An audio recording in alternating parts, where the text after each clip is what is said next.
superintendent of Victoria Independent School District. I'm not going to go into a great flowery speech, but he is probably one of the most dynamic individuals that I've met in a very long time. Truly inspirational, and I'm very proud to be able to call him a friend, and I'm also very proud to call him our superintendent. Ladies and gentlemen, Dr. Robert Jaklich.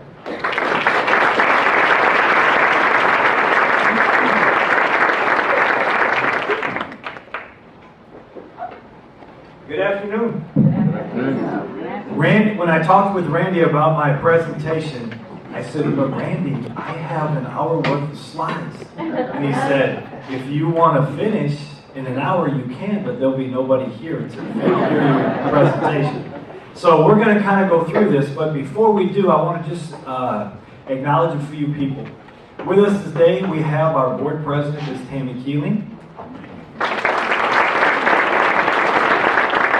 Our board vice president, Bernard Klimas. A truly special friend and a former administrator at the VISD, Mr. Harold Cade.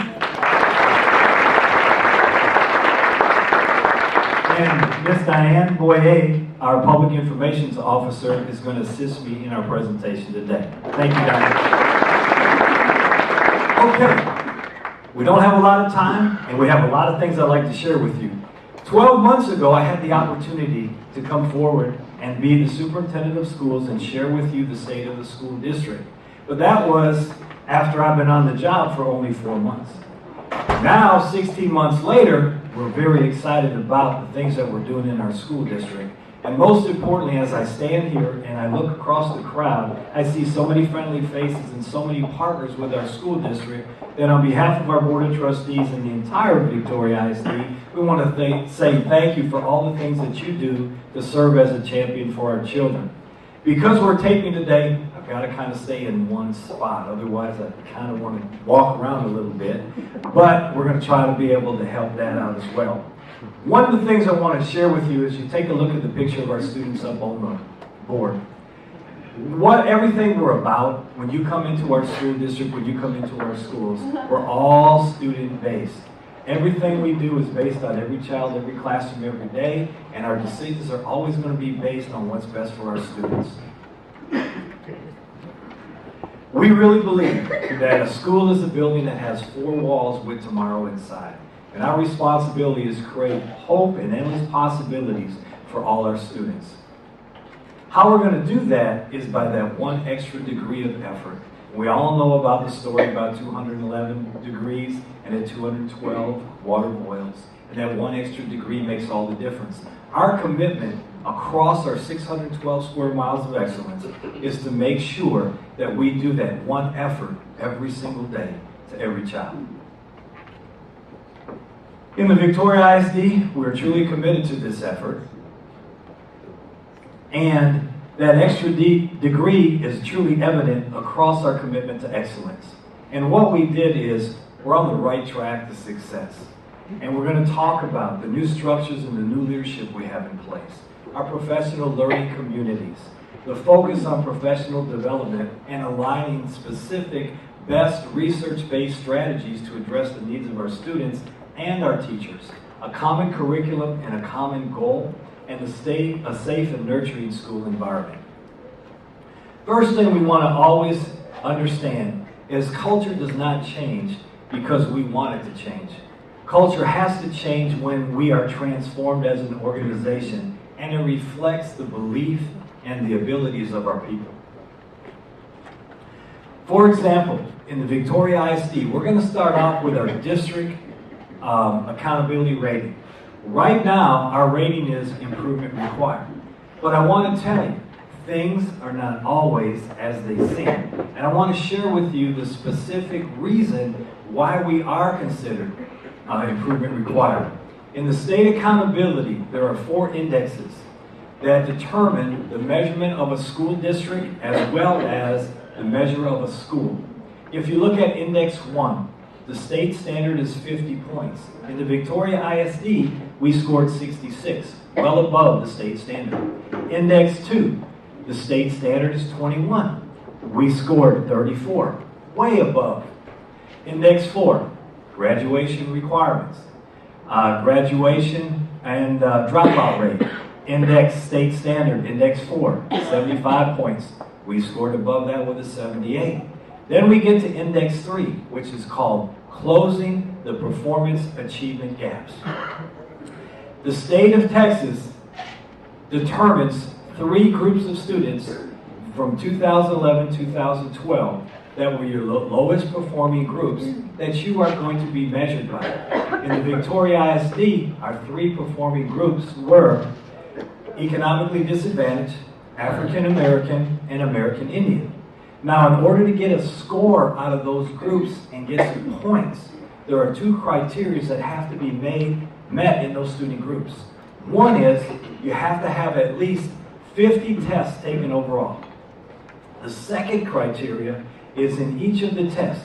For example, 3rd grade English, 5th grade math, 7th grade social studies. You have to have 25 test takers in that content area in order to get a score. Well, our 3rd group was American Indian. In the Victoria ISD, we had 60 test takers, but we only have 20 American Indians. So because we met the first criteria of having more than 50 test takers, we're in that group. But we never had more than 25, we never had 25 test takers in any of the core content areas. So in 3rd grade English, we got a 0 because we didn't meet the standard. We didn't have 25 test takers. In 7th grade English language arts or math, we got a 0. So we got no points for that. And so we appealed to the commissioner to say there's a technical flaw in this system because you assigned us the American Indian group.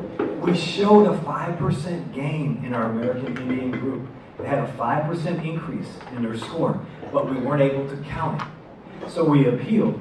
We got a letter back last week saying that we gave a compelling argument because our argument was about inclusion, not exclusion. In our state accountability, you are not supposed to have one group of students that cause a school district's rating to go down. Because we've made a compelling argument, we would have, the answer was also that we would have to go back and we'd have to look at all the other school districts. And that is not what we asked.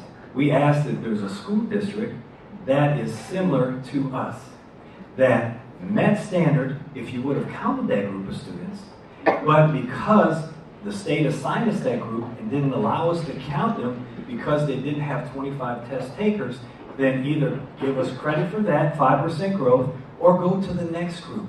And our next group was Hispanic students. And we tested 17,952 Hispanic students. And those Hispanic students' scores do not count in that rating. So we asked, because it's 62% of our student population, include them because we have 25 test takers out of 17,000 plus students, and they showed a 5% growth as well. Another compelling argument, but at this time the commissioner said, I'm sorry, we're not going to be able to grant your appeal. So I called the commissioner last week after I got there. And I have to say the commissioner had a wonderful conversation. We talked for about 30 minutes. And when I explained to him our situation, our commissioner agreed to go back and personally review our appeal. Because we do have a valid point. The groups of students, they counted for us, each showed, or the American Indian group showed a 5% gain. If you count them, you meet standard. If you take them out because there's not 25 test takers, because there's only 20 American Indians, and put the Hispanic population in, we make a 5% gain and we meet standard as well. So what I'm telling you is right now, it says that we're improvement required because we didn't meet index 3. But things aren't always as they seem. We're going to continue to work hard. We're going to take care of it next year. But I want you to know, we're not that type of school district that you would see they can't meet the standard. We did show the growth, and all we're asking for is consideration for that credit. Okay? We also want to show about who we are. We have a number of campuses that's earned special distinction designations this year, and those are special awards for academic achievement at the top 5% of all the schools in Texas. We also want to mention that both Victoria East High School and Victoria West High School, for the last 3 years, were under the academically unacceptable rating. And this year, there's only two types of ratings, Met Standard and Improvement Required. And both Victoria East High School and Victoria West High School worked extremely hard and met standard, and that's something that we're extremely proud of. And Liberty Academy exceeded the state standards in those four indexes that I just showed you, between 20 and 70 points above the state scores. And we're very, very proud of them as well. Let's talk about who we are in the Victoria ISD. 27 campuses, 542 students, 2,200 employees, $100 million corporation, over 2 million meals served per year, 4,861 miles traveled by bus on a day, and 865,224 miles a year that our students travel on buses. We're a multi-million-dollar corporation. Our budget is $107 million. And if we can go back, I just want to share a few things. With 2,200 employees and 14,542 students, we do have things that go wrong, okay, on a daily basis. But I want you to know that that doesn't define who we are. What defines who we are as a school district is when things go wrong, what do you do about it? And we promise and pledge that we will always do things right and we will always do the right thing. We won't back down from an issue. But we all know with an organization this size and these many people involved that every once in a while things don't go your way. But the defining moment is, what do you do when it's brought to your attention? In the elementary, we have 7,618 students. 695 of those students are in early pre-K. And we're very, very proud of our early childhood education that we're providing. And I do want to say that I did my doctorate study in early childhood. And through the study and the research that we were able to find, we found ways to improve our school district. And that is one thing about a doctorate study, you can implement it or you can show change. And we're very proud of the opportunity, and we're going to show some of those results later on in the other slides. In middle school and high school, you can see that we are pretty much almost even in our population of our students. Who are our students in the VISD? 63% of our students are economically disadvantaged. Here's something that I don't think everybody knows. 6.5 or 947 students are identified as homeless in the VISD. That is an astounding number. Now think about the challenges that we have already when students come to school. Every student doesn't come from that great family home setting at this time. They come with challenges, poverty, hunger, abuse, crime, all kinds of challenges they have to overcome. But think about trying to find a place to live and stay every night. And that is 947 of our students. We have 9% of our students in special education, 4% in limited English proficiency, and 60% of our students that are eligible for career and technology classes. Of all our students that are eligible for career and technical education, we have 60% of our students taking those classes. That's a phenomenal number, and we're extremely proud of all of you in here that has helped make that happen through our partnerships. Let's take a look at our student enrollment. If you go back 4 years ago, we started at 13,661 students. 4 years later, we're at 14,542. That's almost 1,000 more students that we have in 4 years. If we take a look at the student attendance rate, we're very, very proud of this because as our student enrollment increases and our attendance increases, we're having more students coming to our schools and spending more time in our schools. And I think that's really, really an important part. We also want to talk about student involvement. Thank you to everyone in this room that helped supported the bond and got the bond passed so we could build new schools and new facilities in our school district. If you take a look in the brown number, the brown scale, 12,883 students the last year of Memorial High School participated in activities across the district. Now, adding additional high school, we have 17,425. Look at the number of students that are more able to participate in activities, and guess what happens when students participate in activities? They're successful, their attendance goes up, their grades go up, their discipline goes down because of the no pass, no play, no pass, no participation. And so we're really, really proud of that number as well. When we talk about us, we got Camp Us. We have to have a we vision. As I talk about the Victoria ISD today, absolutely, it's a personal connection to me. It's my district, but it's also your district.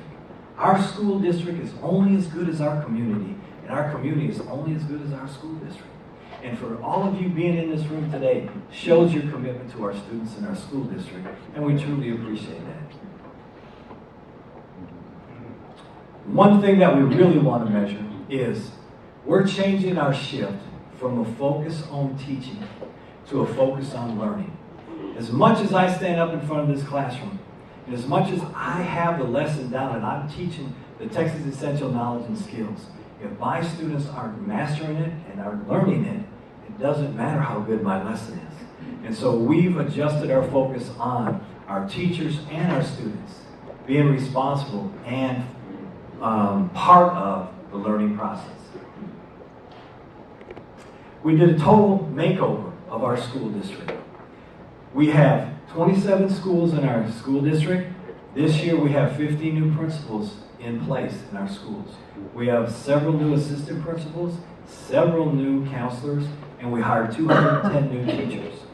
We aligned our framework, working on every child, every classroom, every day, and right there is the organizational chart, and the brown boxes are the boxes that report directly to the superintendent. We have 3 curriculum goal targets that I think is really important. 3 targets that when you see about organizations and they overcome change, sometimes you do this goal this year, then you do this next year, and you do something else next year, and you don't have sustainable measurements. We are going to have sustainable measurements where 100% of our students are going to be authentically engaged in learning like we talked about, and we're going to measure, are they learning, not are they being taught. Second thing is, 100% of our classrooms will have higher order questioning strategies with scaffolding and set stems. What that means is, we have a curriculum from pre-K all the way to 12th grade. And within them, it's scaffolded all the way up. And within the grade levels themselves, first grade, all the way kinder, 12th grade, etc. In those classes, there are things that the kids have to know that spiral from one year to the next. And we've gone back with a backward design to make certain that what you learn in 3rd grade, we're going to revisit it in 4th grade because you're going to need to know it when you get to 5th grade on another accountability test. And then 100% of our classrooms will have the Texas Essential Knowledge and Skills and closing tasks posted with a literary connection. What that means is everything we teach is based on the Texas Essential Knowledge and Skills, which is our state curriculum. And our state curriculum, our students are tested on that. And if our students don't pass those tests, in certain cases, they can't go on to the next grade level, and at 11th grade, they can't graduate. And so we need to make sure that as educators, we understand what they need to be taught and what they're going to be tested on, but most importantly, what they need to learn. We've restructured the instructional time. We've increased our day 25 minutes, which is 125 minutes a week, which is 4,375 minutes per year.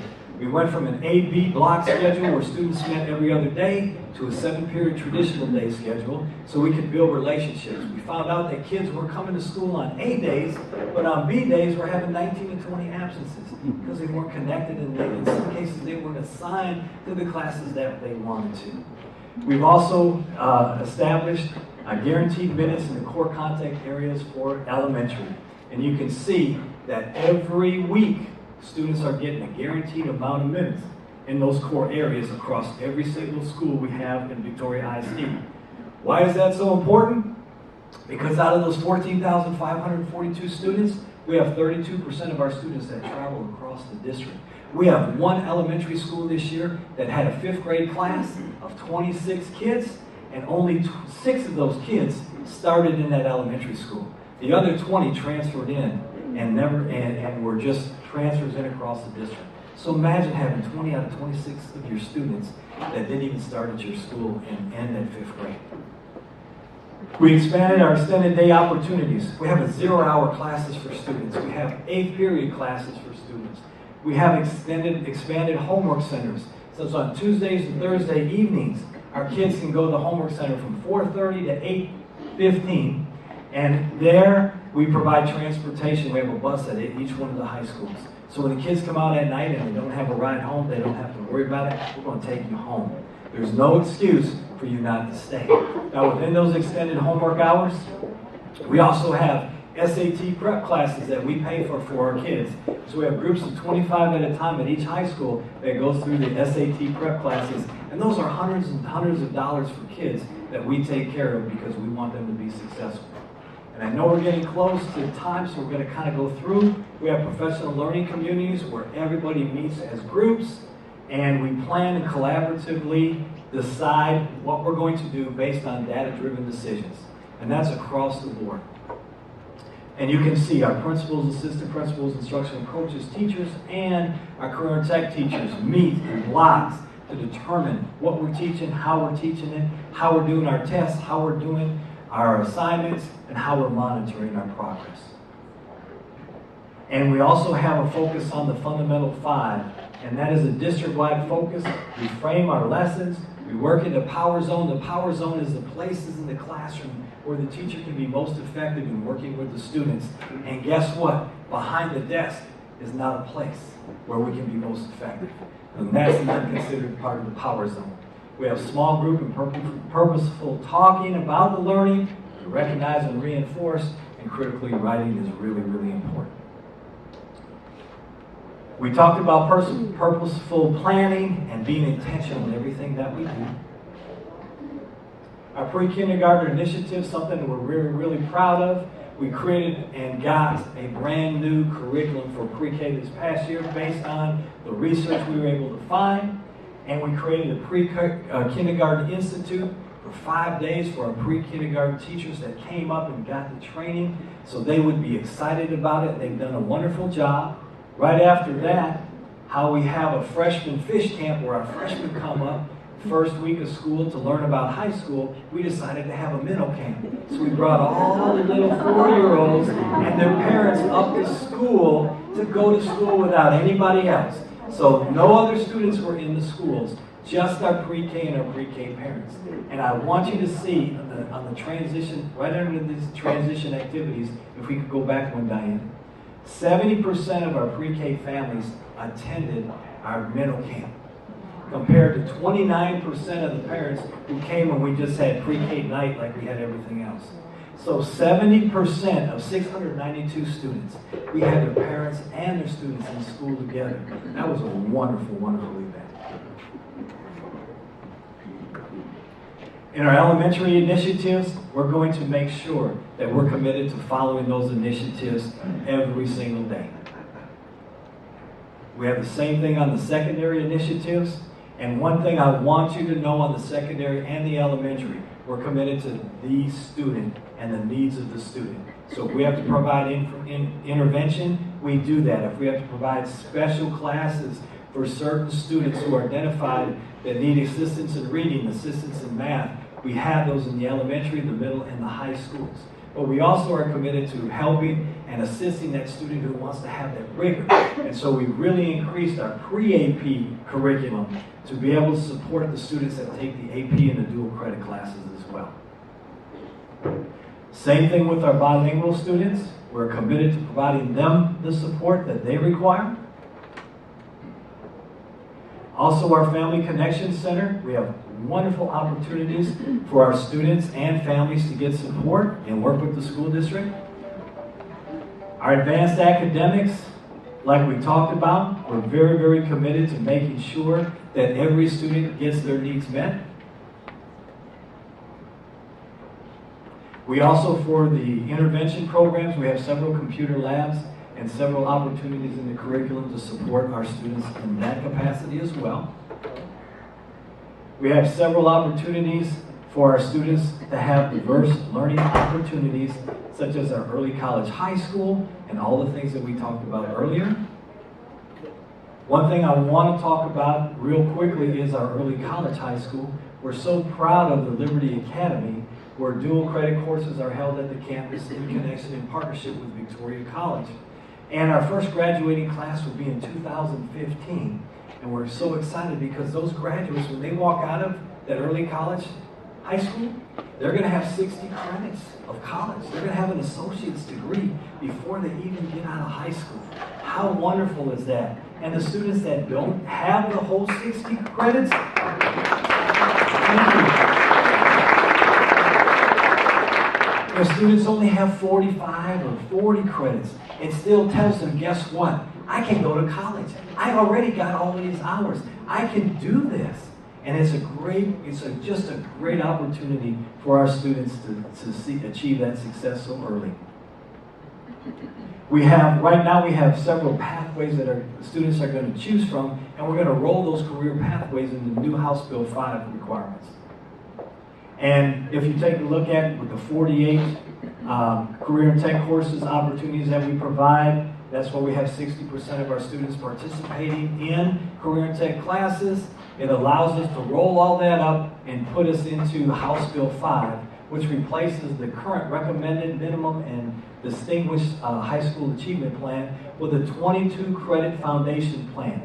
And in that 22 credit foundation plan, I wanted you to be able to see this. The bottom is the 22 foundation credits. The top are 5 endorsement opportunities for students to take 4 additional credits because they need 26 credits to graduate. Now, in order to be the distinguished plan and be eligible for automatic 10% admission to the public colleges and universities in the state of Texas, students also have to have, can you keep it better? Have to have Algebra 2 as part of their degree plan. One thing I want to say, House Bill 5 determines and designates that a school district has to offer one endorsement plan, and that is a multidisciplinary study. In the VISD, our Board of Trustees, we are all committed. We're going to offer all 5 endorsement plans. And we're one of the only school districts in this region that will do that. And we're awful proud of that as well. And it also allows us to create new innovative courses. And we have 2 on the books that we're working with Victoria College. One is process technology. And we want to thank our business partners that are in this room that helped make that happen. The school district didn't come up with this by ourselves. We have been listening to you for many years, and we know that these are 2 strands that we can help with the workforce, and our students could be successful in a partnership with us, our business community, and Victoria College.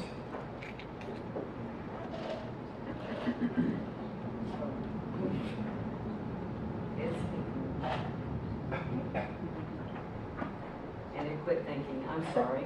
I did that years ago. Okay.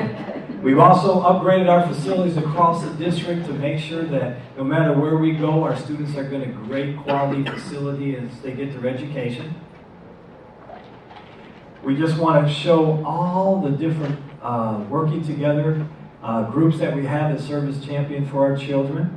Go to the next slide. And we thank our business partners in our community. And we really want you to know that we are a learning community in action, and we're working today to create a better tomorrow. And we got one more slide after this, and then we're going to be done. But what I do want to say is, as I stand before you today and share with you where we're going, we're very excited about what we're doing in our school district. We're making changes. We've got people in the right skill sets. We've got people who are instructional leaders. We've got people that care about kids. We got the resources, we got the alignment, we got the research-based best practices, and we got the will to do it. But most importantly, every single time that we're in a room and we get an opportunity to talk about our school district, or you get an opportunity when asked about our school district, we will hope you will have that same passion and commitment that we do. And know that, yes, there are challenges. We are not turning our back from those challenges. We accept those challenges, but we are going to make a difference in our kids' lives and in our community. And as I go across our 612 square miles of excellence, and on Fridays I go visit schools, one of the greatest things when I go to the elementary schools, I get to read books to the kids. And as I read the books, they all want Dr. Seuss. So I thought today in our closing statement, if Dr. Seuss was here with me, this is what he would say. There's a fire in your heart, a spark in your eye. There's no limit to what you can do and be if you try. And the places you'll go and the things you will see all start today with you, me, and the VISD. Thank you so much.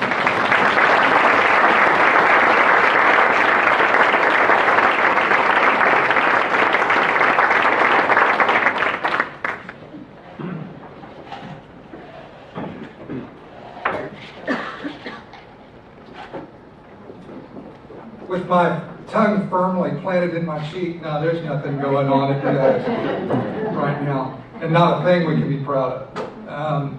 Truly, we are on our way to becoming an exceptional school district that we're going to be able to brag about, not only in the state of Texas, but across the country. And Dr. Jaklich, a lot of that credit goes to you and your staff, but a lot of that goes to the kids who are in that school. So we're very appreciative of you being here to tell us what's going on in the schools, and we're really thankful of that. If I can remind you just of a couple of things, the brochure on the table about the trip to Ireland, if you've got inquiries, just call the number on there or call the chamber. We'll be able to help you with that. Ribbon cutting tomorrow at 10 o'clock at House of Red in Whispering Creek Center. Groundbreaking the 20th here on the campus at 4 o'clock, the Academic and Economic Development Building.